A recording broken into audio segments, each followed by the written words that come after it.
कांग्रेस के लोग अब बीजेपी में आ रहे हैं, क्या कारण मानते हैं?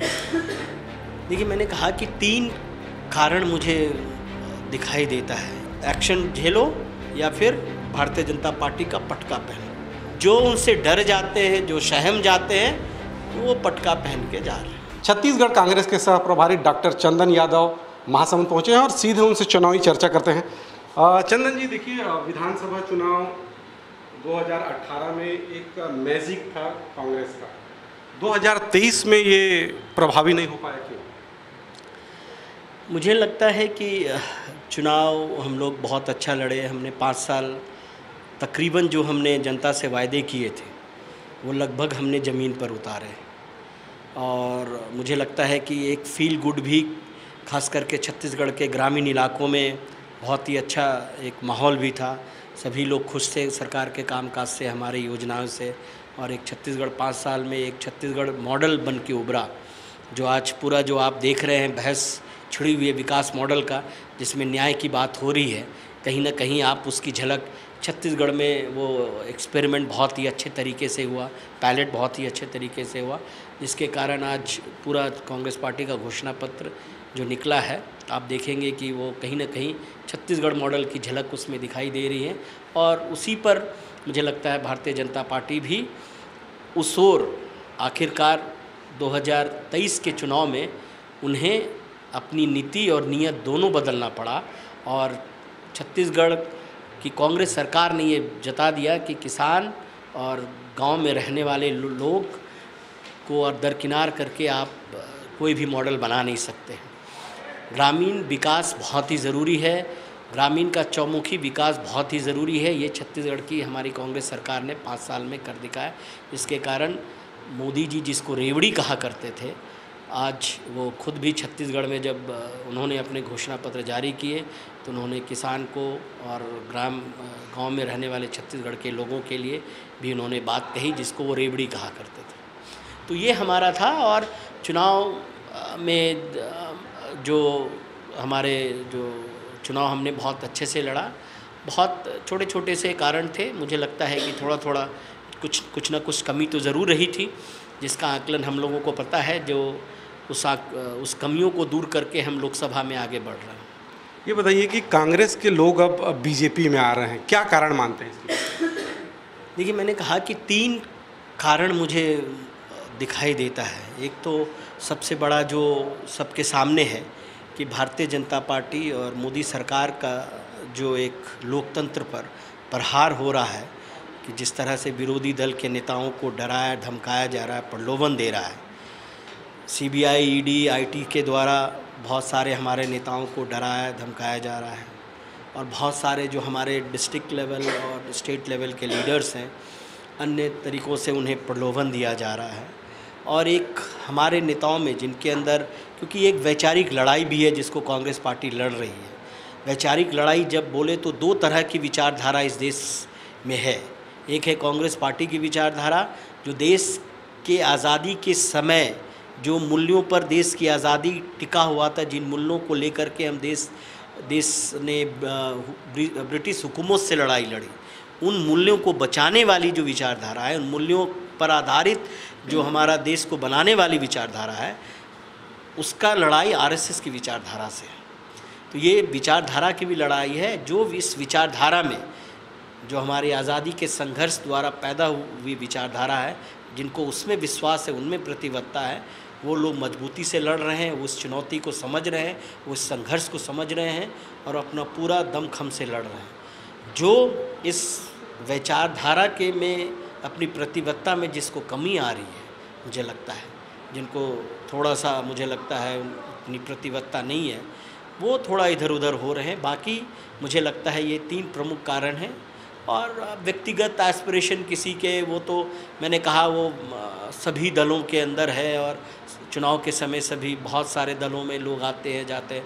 हमारे कांग्रेस पार्टी में भी बहुत सारे नेता वापस भारतीय जनता पार्टी से आए हैं, हमारे दल से भी कुछ लोग जा रहे हैं, अन्य दल, ये आना जाना आप देखेंगे कि चुनाव के समय लगा रहता है। देखिए, छत्तीसगढ़ की बात करें तो छत्तीसगढ़ से कांग्रेस के बहुत सारे लोग जा रहे हैं, बहुत सारे नेता जा रहे हैं। ऐसे में लोकसभा चुनाव में कैसी स्थिति रहेगी कांग्रेस की? नहीं, लोकसभा और विधानसभा चुनाव के अलग अलग चुनावी मतलब हैं।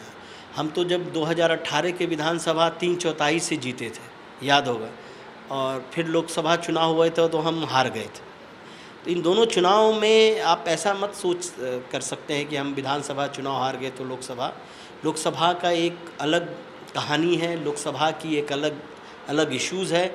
लोकसभा में लोग अलग अलग तरीके से वोट करते हैं। मुझे लगता है ये चुनाव मोदी सरकार की 10 साल की विफलताएं हैं। लोकतंत्र, संस्कृति और इस देश की एकता, अखंडता और ये देश जिन मूल्यों पर टिका है, उन मूल्यों पर मोदी सरकार लगातार प्रहार कर रही है और उसको छिन भिन करने का प्रयास कर रही है। और मोदी सरकार की जो मैंने कहा कि हर एक फ्रंट पर, चाहे देश की आर्थिक नीति हो, सामाजिक नीति हो, भाईचारा हो, लोकतंत्र हो, विदेश नीति हो, देश का कोई क्षेत्र हो जाए, देश का कोई वर्ग हो जाए, कोई समुदाय हो जाए, कोई उनके नाकामयाबियों से पीछे मतलब प्रभावित ऐसा नहीं है कि कोई छूटा हुआ हो। तो सभी वर्ग के लोग, सभी क्षेत्र के लोग, सभी व्यवसाय के लोग सब परेशान हैं, सब प्रताड़ित हैं और 10 साल की मोदी सरकार से, ये एक बड़ा कारण है। दूसरी जो हमारी घोषणा पत्र है उसमें एक क्रांतिकारी कदम है पूरे मतलब देश के विकास के लिए। इसमें जैसे मैंने कहा, उस घोषणा पत्र में 10 न्याय को आप पढ़ लेंगे, जो 10 मुख्य न्याय हैं उसको आप पढ़ लेंगे तो देश का हर एक व्यक्ति अपने आप को उस घोषणा पत्र से सम्मिलित समझेगा। तो ये एक हमारी सबसे बड़ी जो बात है जो जनता में रेजोनेट हो रही है। और इन 3 प्रमुख कारण से मुझे लगता है कि देश की जनता हमारे इस बार मोदी सरकार को हराएगी और कांग्रेस और इंडिया गठबंधन की सरकार मुझे लगता है कि अच्छी बहुमत से बनेगी। अगर मैं ये कहूँ कि आज के दिन में मोदी जी सबसे बड़े भ्रष्टाचारियों के संरक्षक बने हुए हैं। कैसे? तो भारतीय जनता पार्टी के पास उन्होंने एक वॉशिंग मशीन खरीदी है जिसके अंदर सबसे पहला क्रम होता है उस वॉशिंग मशीन चलाने का कि सबसे पहले जो विरोधी दल के नेता हैं उनको सीबीआई का, ईडी का, आईटी का नोटिस भेजो, उनको डराओ धमकाओ और फिर उनको बोलो कि आप या तो सीबीआई, ईडी का एक्शन झेलो या फिर भारतीय जनता पार्टी का पटका पहनो। तो ये 2 उनके हैं। जो आदमी पटका पहन लेते हैं उनको इमीडिएटली पटका के साथ वॉशिंग मशीन में डाल देते हैं और उधर से पूरा खारिज होकर निकल आते हैं और वो बिल्कुल ही दाग साफ़ हो जाता है, सफ़ेद हो जाते हैं। तो उनसे भ्रष्टाचार का कोई वो बिल्कुल ही भ्रष्टाचारी ख़त्म हो जाते हैं। तो जिनको उन भ्रष्टाचारियों से केस से बचना है वो भारतीय जनता पार्टी के वॉशिंग मशीन में चले जाते हैं। जो लोग नहीं जाना चाहते भारतीय जनता पार्टी से उनको सीबीआई, ईडी परेशान करते रहती है, जेल में डाल रही है और ये कर रही है। जो उनसे डर जाते हैं, जो सहम जाते हैं, वो पटका पहन के जा रहे हैं। तो ये मॉडल, और इसमें से 25 नेता जिनके खिलाफ ईडी के नोटिस हैं उनमें से 24 नेता विरोधी दल के, कांग्रेस पार्टी नहीं, सभी विरोधी दल के नेताओं में मान लें तो सिर्फ एक नेता बीजेपी का। और कई नेता आप देखेंगे जिनको भारतीय जनता पार्टी ने भ्रष्टाचारी कहा।